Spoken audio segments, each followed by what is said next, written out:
All right, so welcome to our first installment of Ask Me Anything after the first sermon where I asked some of the basic questions about who I was and some of the ways that you could get to know me. And I really enjoyed that, but we didn't get to all the questions. So today I'm going to start by answering a few of the questions that I didn't have time for. And the first one I think is appropriate because it deals with ways that the church can be an outreach to the community. And so I'm just going to share with you some of the things that I've learned along the way and some of the things that I think could be inspiration for us as we begin to learn how we can continue to outreach to Alvin, Texas. So this is the question that it was asked to me. It was actually asked a couple of times. Here is one of them was, to what level of community involvement should the church have in your opinion? And the second way that the question was asked, can you please comment some regular community outreach activities that our town needs and will appreciate? And so they're great, and so I kind of want to break this down because honestly, this kind of overarching idea of outreach can be thought of in so many different ways. And the first one is, how can we reach out particularly to those in the community that are in need? And so I'm excited that even this week we're kind of doing a food drive to help resupply Alvin food pantry. So that's kind of one way that we can start off, but there's so many other ways. But clearly it's mandated from Scripture. Jesus tells us that we're to take care of those in our community who are in need. In Matthew chapter 25 it says, "For I was hungry and you gave me something to eat. I was thirsty, you gave me something to drink. I was a stranger and you invited me in, naked and you clothed me. I was sick and you visited me. I was in prison and you came to me." And then I love later it says, we don't remember doing all these things. And Jesus said, "When you did it to the least of these, you did it unto me." And so I love this idea of it saying, like, who is it that we're supposed to take care of? And if you look at the common denominator amongst this entire list, I think Jesus is trying to say, I want you to take care of the most vulnerable people in your society. So we see this throughout the Old Testament over and over again. The prophets say, take care of the widows and the orphans. Why are those always lifted up? Because, if your spouse died and you were a widow and you were didn't have a job, and then you were kind of left on your own. You didn't have anyone to support you. You're just kind of at the grace of the other people in the community to help you out. And so the same thing for an orphan. Obviously, if your parents die, then you're kind of vulnerable. You have no one to support you, to raise you, to give you food and clothes, and you just kind of need someone to kind of take you under their wing to raise you and to give you all the things you need. And so the early church was called to help out the most vulnerable people in society. And Jesus continues on this mantra saying, look, if there's people in prison, if there's people who are naked, there's people who are homeless, take care of them in all the ways that you see. And this is part of not only our tradition as Christians, but it's also part of our tradition as Methodists, because Wesleyans from the very beginning have followed John Wesley's rule of continuing to reach out in the community and taking care of the most vulnerable in society in the same way that John Wesley did. So I don't know if you know the stories of the early Methodist movement, but when John Wesley was in college, not only was he known for praying a lot, but he was also known for going into the community and finding those people who were most vulnerable and reaching out to them and seeing how he could help them. And so he would often go to Newgate, which was the prison inside of London, and visit with those people. He'd often pray with people before they were executed, but just taking care of those people who were in need. And he continued throughout the Wesleyan movement, and he even created eventually a place called the Foundry, which was this big warehouse where they took care of the poor, they took care of medical needs, they took care of the homeless. They even started schools for the poorest of children. You can see in our own lineage then as Methodists that we are people who over and over again throughout history have taken care of the most vulnerable people in our society. So the question that you start with is, well, who are the most vulnerable people in our community? Who in Alvin are the ones that are most vulnerable? And that's going to take a little bit of research to look at the statistics and see, but over and over again, the same people that were vulnerable then are usually some of our most vulnerable today. So how can we reach out to those single moms who are trying to raise kids on their own? How can we reach out to children who might be in family situations that they can't help themselves? So those are some ways that we can start to see who's the most vulnerable. But there's been two kind of major shifts in the last couple of years as we kind of think, who is it that the church can help? I just want to clue you in on these two. The first one is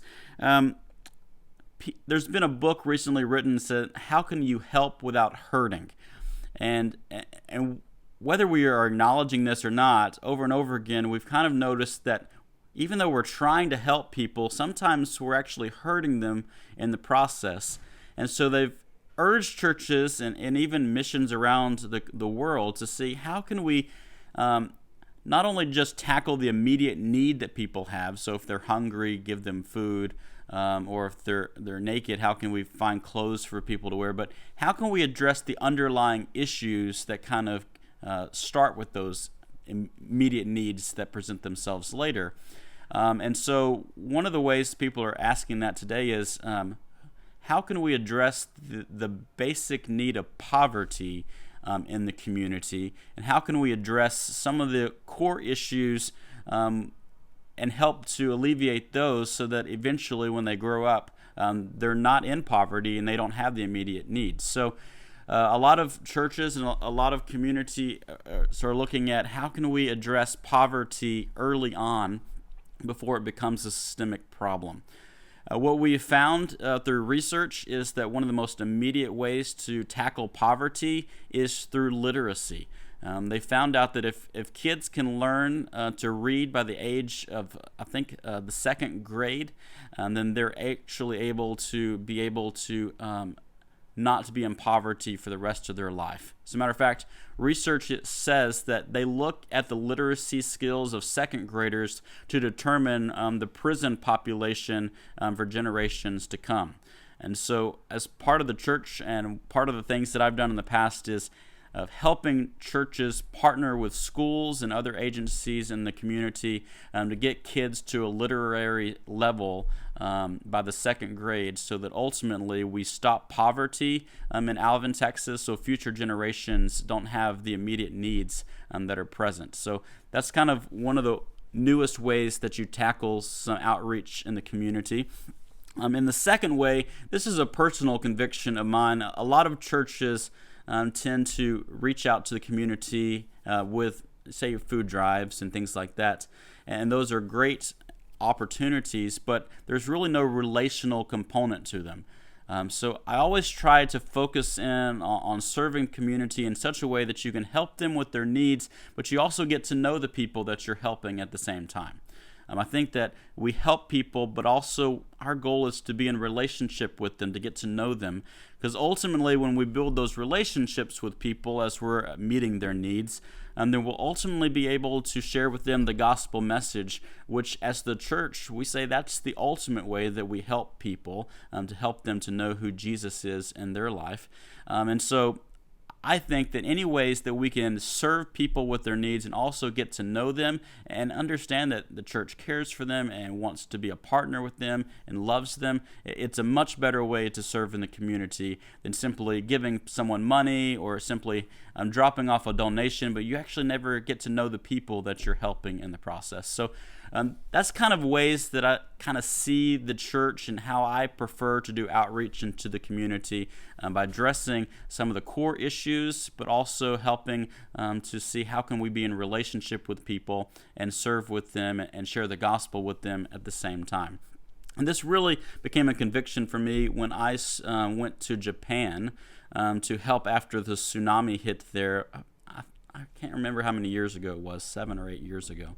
And it was during that time that I served with Samaritan's Purse, which is an organization, and I was really awestruck by how they actually engaged with their community in Japan when they were helping them.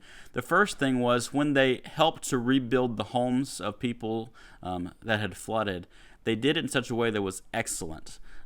They hired even carpenters from around the country to go in and to build things at a very high level. And I was struck by that because, quite frankly, you see people these days from Christian organizations that go in to help, and they just kind of do an okay job, but they don't really do it with excellence. They don't really help and to rebuild in a way that it's a worship to God in what they're doing, because people are watching to see how well you do things, and that's a ministry. But the second way that I was really struck was every morning before they started, every time before they ate a meal and before they ended the day, they always invited a time to pray with the homeowner and invited them to be part of the lunch devotional.